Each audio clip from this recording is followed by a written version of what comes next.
productivity, and that you are going to be men and women of dignity. You are going to do this. Naam.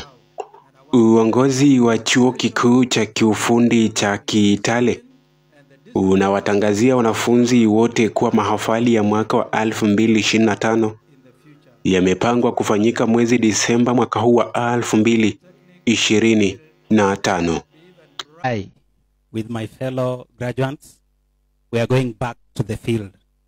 But how I pray that as we get outside there, let us make friends so that we can expand our networks. Wanafunzi wote wanaotarajiwa kuhitimu wanatakiwa kuanza maandalizi ya mahafali hayo mapema.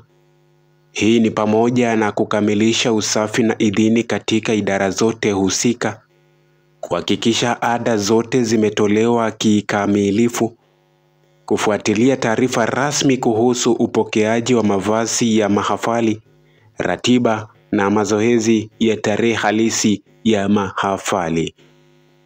Tunaomba wahitimu wote washirikiane kuhakikisha maandalizi yanafanyika kwa mpangilio na kwa wakati.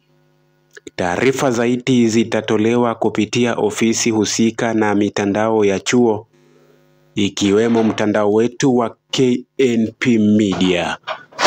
Na kwenda kwa majina Tuzen Badzwa, na hapo ulipo ni ruhusu nitie kikomo. Asante. All of us have come this far. It doesn't matter the formula, it doesn't matter the way you used, but comrade ni comrade, na leo hii tumepita. Asanteni sana, Bwana wabariki. Thank you.